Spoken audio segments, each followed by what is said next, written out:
بسم اللہ الرحمن الرحیم۔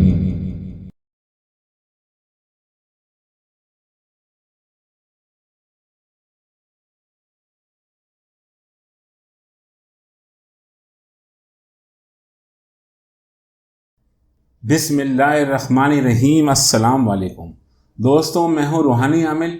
میں خیریت سے ہوں اور امید کرتا ہوں کہ آپ سب بھی خیریت سے ہوں گے۔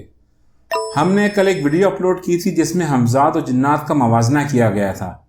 اس ویڈیو میں بہت سارے لوگوں نے کمنٹس میں ایک سوال کیا تھا کہ آپ نے اپنی پرانی ویڈیوز میں کہا تھا کہ حمزات شیطان نہیں ہے جس میں لطیف ہے، تو اس چیز کی وضاحت کے لیے ہمیں مجبوراً یہ ویڈیو اپلوڈ کرنا پڑی۔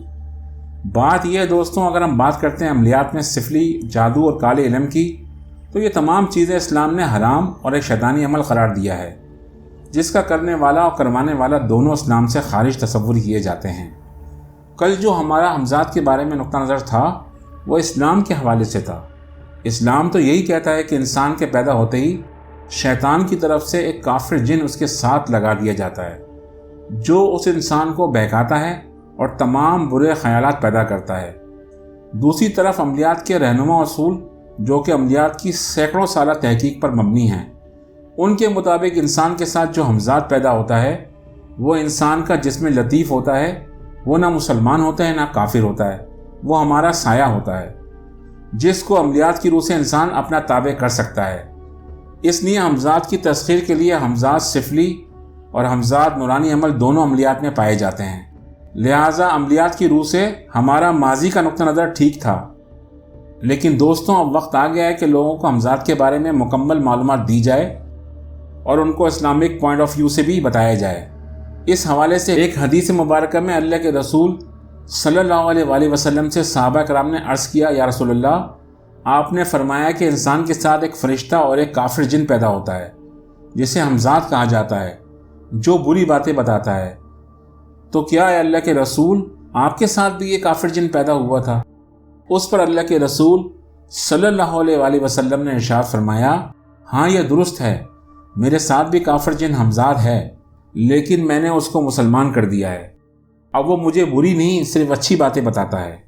دوستوں، اس حدیث مبارکہ سے جو چیز اخذ کی جا سکتی ہے وہ یہ ہے کہ حمزات شیطان کا پیراہین یعنی کافر جن ہوتا ہے جو انسان کے ساتھ پیدا ہوتا ہے۔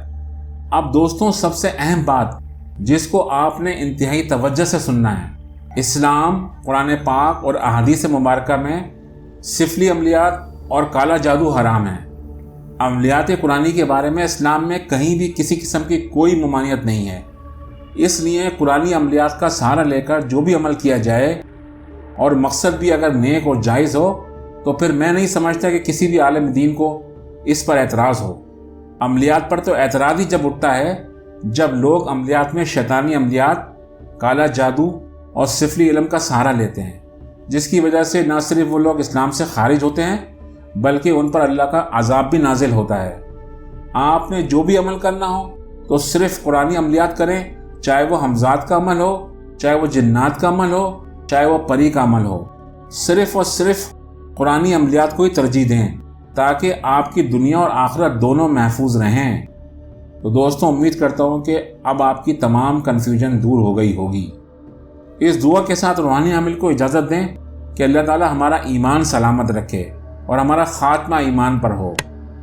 آمین ثم آمین۔ فی امان اللہ۔ اللہ حافظ۔